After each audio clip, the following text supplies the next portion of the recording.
Hello students, आज हम revision की बात करेंगे बीएससी सेकेंड ईयर के मैथमेटिक्स रिवीजन की। तो मैथमेटिक्स में हम पहले थर्ड पेपर शुरुआत कराएंगे। थर्ड पेपर का नाम है मैकेनिक्स।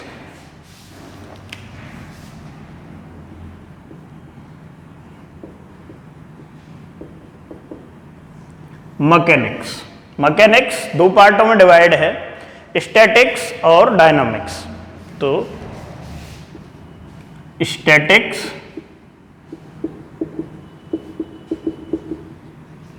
एक डायनामिक्स।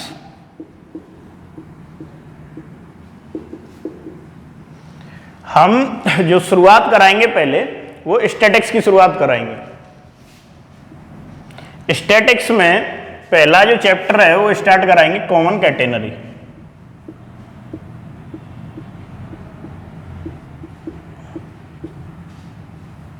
कॉमन कैटेनरी पढ़ाने से पहले हम बात करेंगे कि कैटेनरी क्या होती है। हमें कैटेनरी समझ में आए तभी हम कॉमन कैटेनरी की बात करेंगे। तो कॉमन कैटेनरी की बात करने से पहले हम जानेंगे कैटेनरी। कैटेनरी में क्या होता है, मान लीजिए ये कोई दो पॉइंट हैं। अब दो पॉइंट हैं तो हमने एक चेन को लटका दिया, यहां फ्लेक्सिबल कोई चेन को लटका दिया, या फिर रस्सी भी कह सकते हैं आप।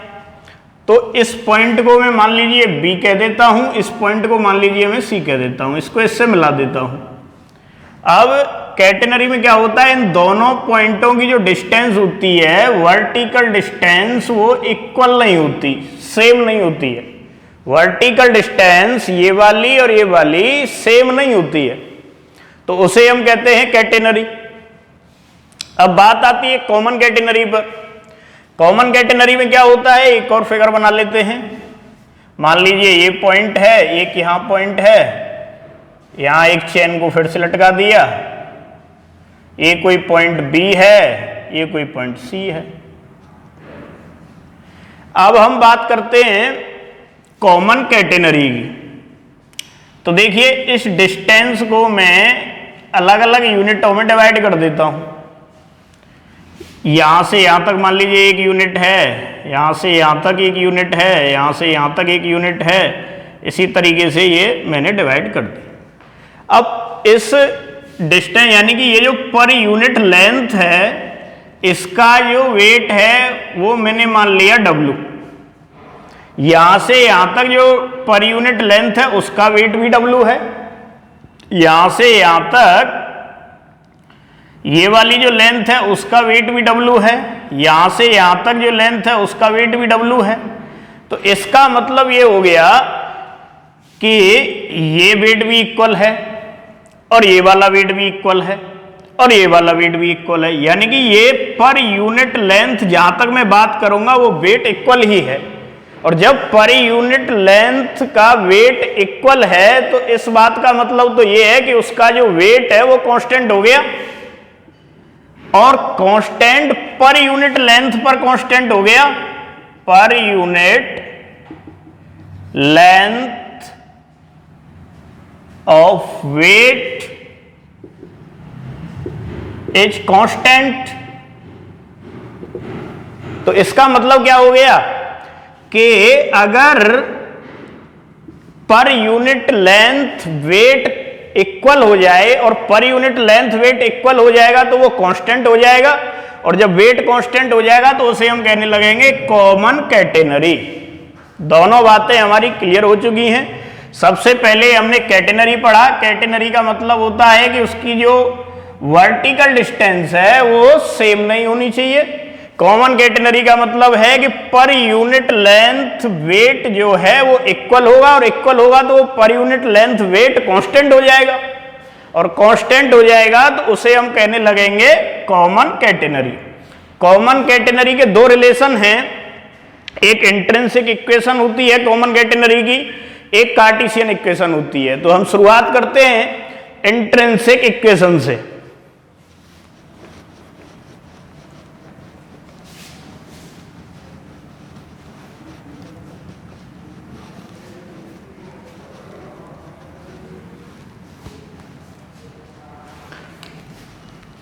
इंट्रिंसिक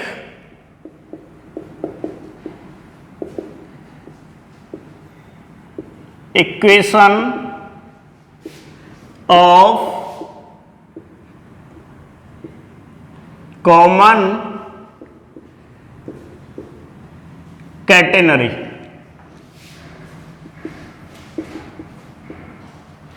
तो कॉमन कैटेनरी का ग्राफ बना लेते हैं।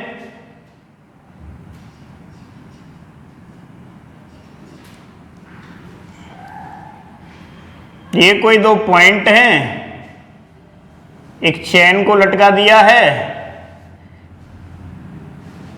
इस पॉइंट को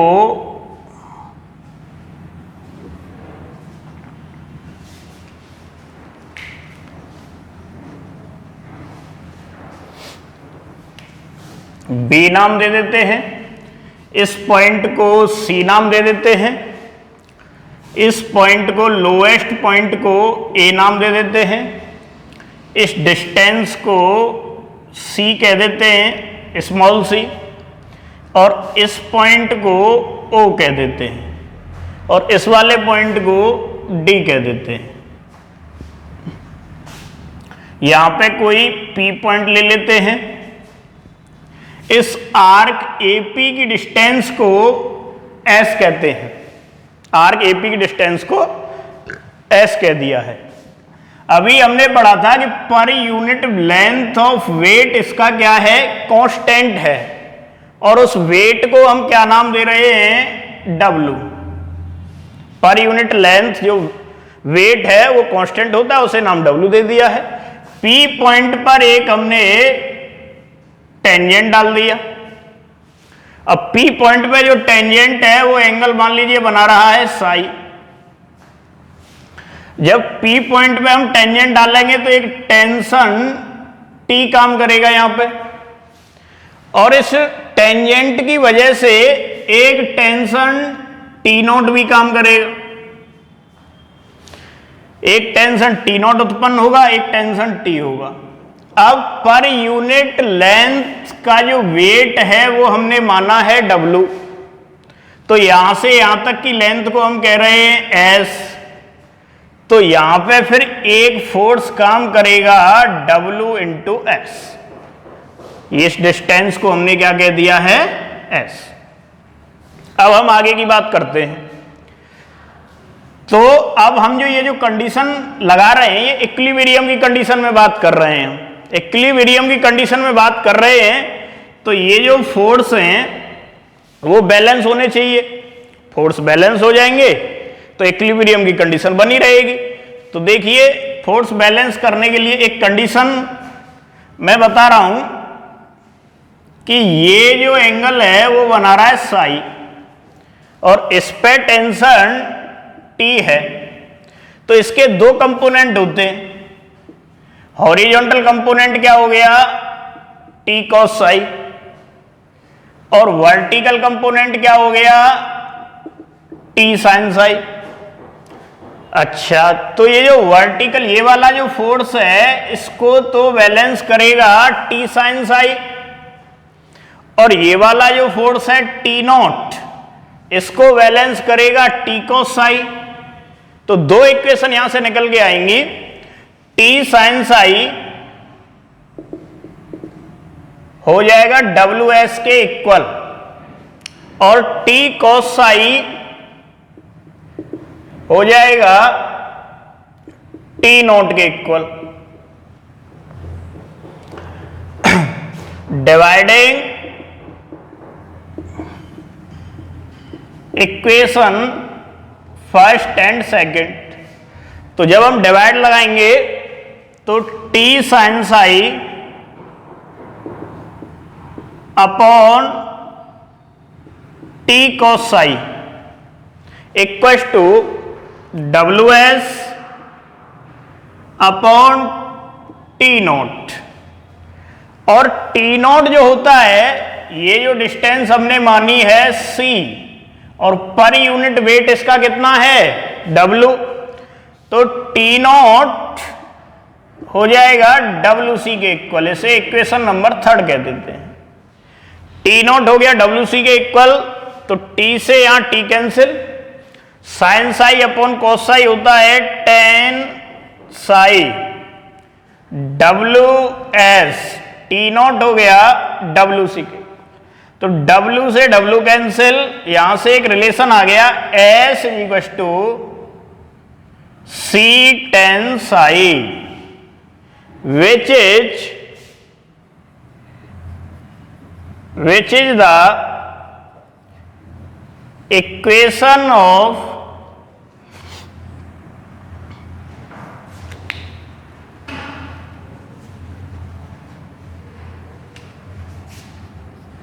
intrinsic equation of common catenary।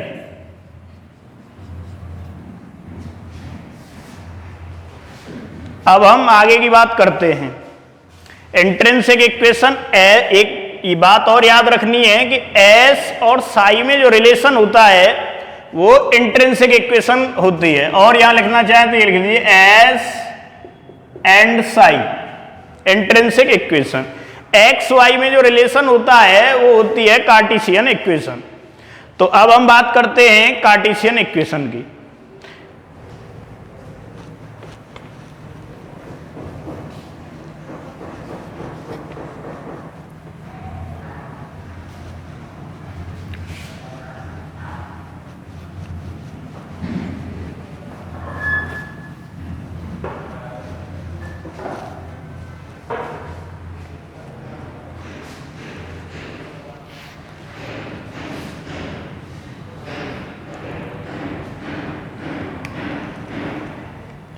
Cartesian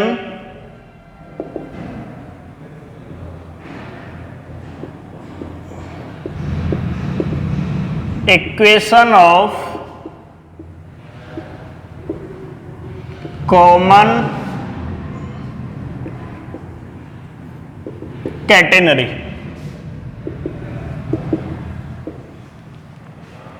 एक बार फिर से बना लेते हैं, बार बार बनाएंगे तो प्रैक्टिस सही रहेगी आप लोगों की, आप लोगों को भी बार बार बनाना है। देखिए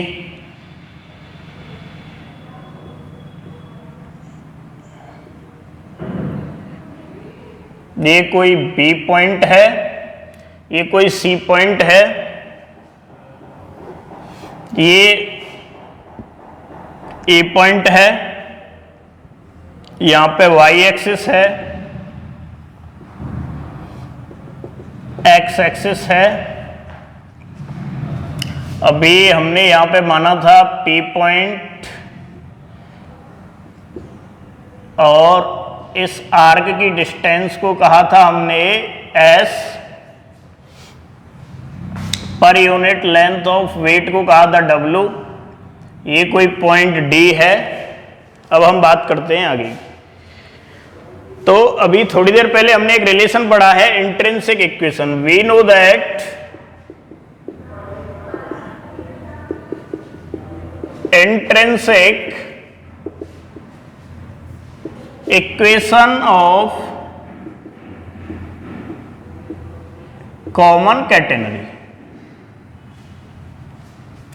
S equal to C tan psi होता है। इसको इक्वेशन नंबर 1 नाम दे देते हैं। और ये टेंजेंट एंगल जो बना रहा है वो कितना बना रहा है, साई। तो जो tan psi है तो वो इक्वल हो जाएगा dy अपॉन dx के। तो हम इसे लिख सकते हैं S is equal to C dy upon dx, और इसका अगेन डिफरेंशिएट कर देते हैं। Differentiate with respect to x, तो x के रेस्पेक्ट जब डेरिवेटिव करेंगे तो ये आएगा ds upon dx equal to C d2i upon dx square. अब हमने लेंथ यदि किसी की निकालनी होती है तो ds upon dx equal to होता है ds upon dx is equal to root of 1 plus dy upon dx का होल स्क्वायर, ये होता है। तो ds अपॉन dx की जगह पे पुट करेंगे root of 1 plus dy upon dx का होल स्क्वायर, और ये इक्वल में है c d2i upon dx square. इसको नाम दे देते हैं इक्वेशन नंबर सेकंड, और लेट कर लेते हैं, लेट dy अपॉन dx को थोड़ी देर के लिए p कह देते हैं। तो यहां से d2i अपॉन dx स्क्वायर जो वो आ जाएगा dp अपॉन dx के बराबर। तो देखिए root of 1 plus P square is equal to C dp upon dx के इक्वल हो गया।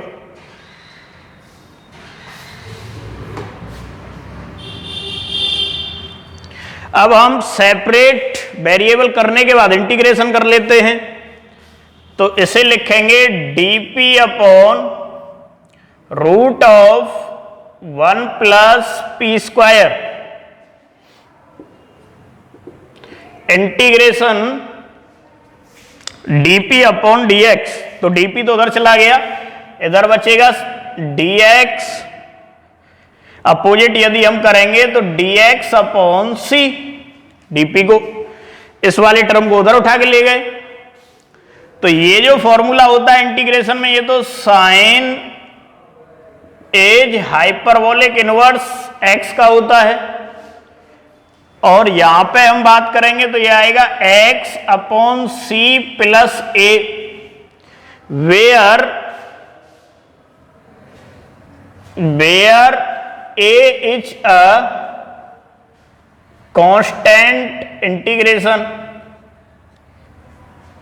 तो अब हम बात करते हैं इसके लोएस्ट पॉइंट a पर, at lowest point a। Lowest point a पर बात करेंगे तो यहां x की वैल्यू y एक्सिस पे 0 रहेगी, और इस पे अगर मैं टेंजेंट की बात करूं तो dy upon dx is equal to क्या रहेगा, 0 के इक्वल रहेगा। इसे हम नाम दे सकते हैं इक्वेशन नंबर थर्ड।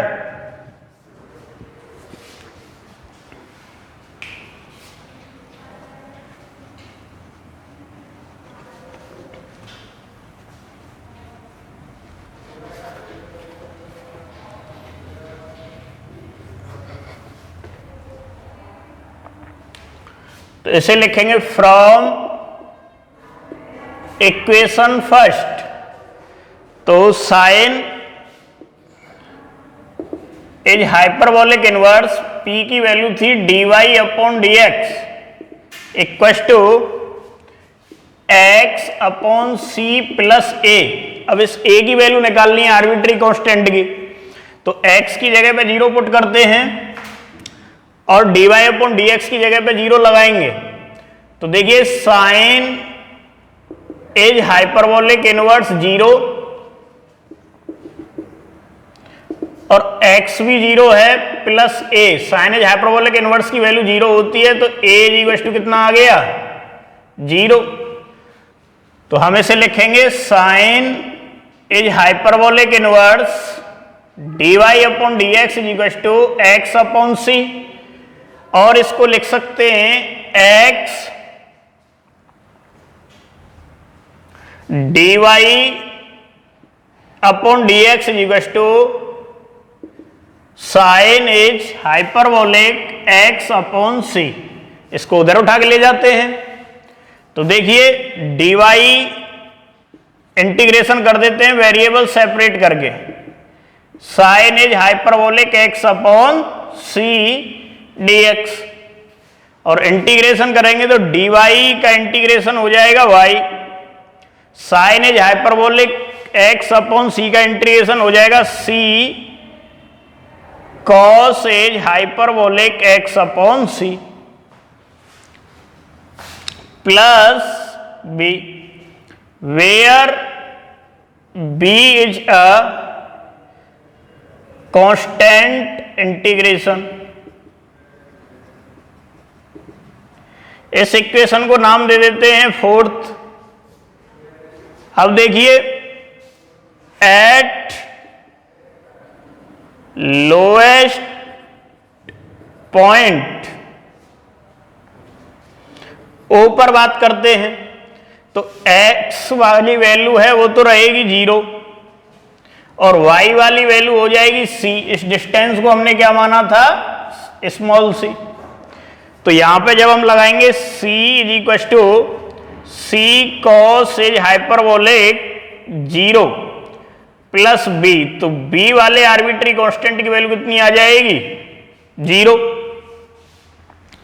b की वैल्यू 0 आ जाएगी तो ये वैल्यू हम पुट कर देते हैं फ्रॉम इक्वेशन फोर्थ से जब हम बात करेंगे तो यहां से रिजल्ट आएगा y is equal to c cos is hyperbolic x upon c और b की वैल्यू कितनी हो गई, 0। तो ये जो रिलेशन होता है वो कार्टेशियन इक्वेशन में होता है, विच इज द